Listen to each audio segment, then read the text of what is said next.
नमस्कार दोस्तों। हमने नालंदा के ऊपर एक वीडियो पहले ही अपलोड कर दी थी। ये वीडियो उसका सेकंड पार्ट है।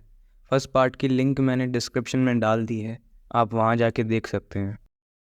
दोस्तों, हमने हर्षवर्धन के बारे में पहले पार्ट में जान लिया था।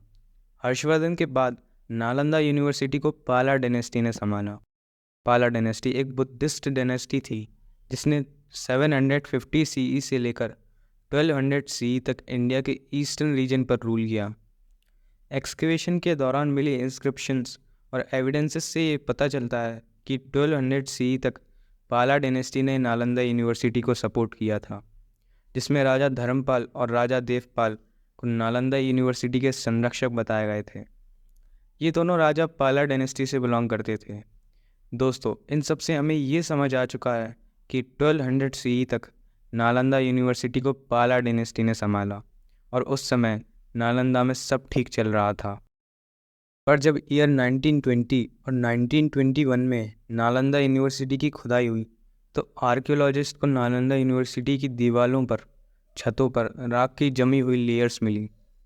ये लेयर्स ये साफ दिखाती थीं कि नालंदा यूनिवर्सिटी में एक समय भयंकर आग लगी थी। दोस्तों, अब सवाल ये उठता है कि इतनी भयंकर आग आखिर कैसे लगी? तो इसका जवाब हमें 1200 सीई के बाद मिलता है। बख्तियार खिलजी, जिसका पूरा नाम था इख्तियार अल दिन मोहम्मद बख्तियार खिलजी, इसने बंगाल पर 1203 सीई से लेकर 1227 सीई के बीच राज किया था।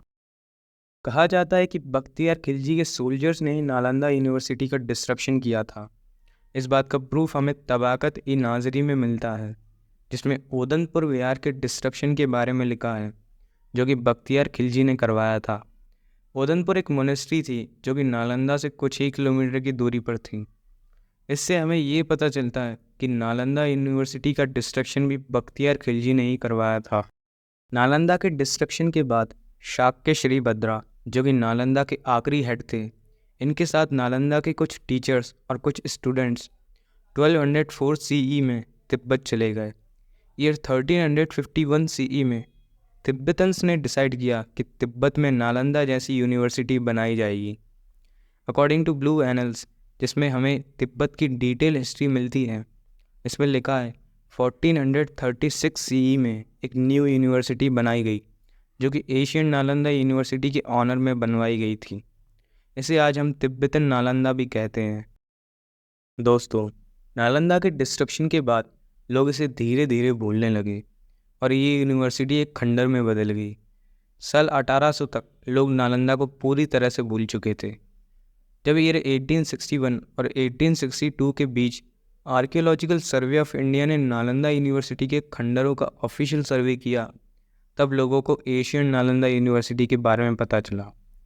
1951 में राजेंद्र प्रसाद, जो कि इंडिया के पहले प्रेसिडेंट थे, इनके सुझाव से गवर्नमेंट ऑफ बिहार ने नई नालंदा यूनिवर्सिटी की एस्टेब्लिशमेंट करवाई, जो कि एशियन नालंदा यूनिवर्सिटी के सम्मान में बनवाई गई थी। दोस्तों, अब हम जानते हैं कि नालंदा यूनिवर्सिटी आखिर कैसी दिखती थी। तो इस सवाल का जवाब हमें शुएनज़ेंग के travel of great Tang records on the western regions में मिलता है। शुएनज़ेंग एक चाइनीज़ बुद्धिस्ट मॉन्क थे। शुएनज़ेंग ने अपने ट्रैवलॉग में बताया है कि वो ईयर 637 सीई से लेकर 640 सीई तक नालंदा यूनिवर्सिटी में रहे। शुएनज़ेंग ने शिलाभद्र के गाइडेंस में पढ़ाई की। शिलाभद्र उस टाइम पर नालंदा यूनिवर्सिटी के हेड थे। शुएनज़ेंग जब नालंदा आए तो उनका स्वागत हुआ और उनको वहाँ एक नया नाम मिला, मोक्षदेव। शुएनज़ेंग ने ट्रैवलॉग में बताया है कि जब वो खिड़की से बाहर देखते थे तो उन्हें कैसा व्यू दिखता था। वो कुछ ऐसे डिस्क्राइब करते हैं। इसके अलावा पूरा प्रतिष्ठान एक ईंट की दीवार से घिरा हुआ है, जो पूरे कॉन्वेंट को बाहर से घेरे हुए है। एक द्वार महान महाविद्यालय में खुलता है, जिससे संग्राम के बीच में खड़े 8 अन्य हॉल अलग हो जाते हैं। समृद्ध रूप से सजे हुए टावर और परी जैसे बुर्ज नुकीले पहाड़ी शिखरों की तरह एक साथ इकट्ठे हुए हैं। वेधशालाएं सुबह की भाप में खोई हुई लगती हैं और ऊपरी कमरे बादलों से ऊपर उठते हैं। तो दोस्तों, ऐसी दिखती थी नालंदा यूनिवर्सिटी अकॉर्डिंग टू शुएनज़ेंग। अब चलिए जानते हैं नालंदा यूनिवर्सिटी का मॉर्निंग रूटीन। ईजिंग जो कि चाइनीज़ बुद्धिस्ट मॉन्क थे, ये 637 CE में ये भारत आए और नालंदा यूनिवर्सिटी में 10 साल तक रहे। इन्होंने बताया कि नालंदा यूनिवर्सिटी में 10 बड़े घाट हैं। नालंदा यूनिवर्सिटी में दिन की शुरुआत घंटे की आवाज़ से होती है, यानी कि बेल रिंग। आवाज़ सुनते ही सारे लोग अपने कपड़े लेकर नहाने के लिए किसी भी एक घाट पर चले जाते हैं। घाट पर सभी चुपचाप नहाते हैं। नहाने के बाद सभी लोग अपनी कमर के चारों ओर एक कपड़ा पहन लेते हैं जो कि 5 फुट लंबा और 1.5 फुट चौड़ा होता है। उसके बाद वो अपने कपड़े पहन लेते हैं। ऐसे ही बहुत से रूल्स और रेगुलेशंस थे जो कि वहाँ के मॉन्क्स को फॉलो करने पड़ते थे। दोस्तों, ये सब यीजिंग ने अपने ट्रैवलॉग में बताया था। अब हम इस वीडियो को यहीं ख़त्म करते हैं। अगर आपको ये वीडियो पसंद आया हो तो लाइक, शेयर और सब्सक्राइब ज़रूर करें।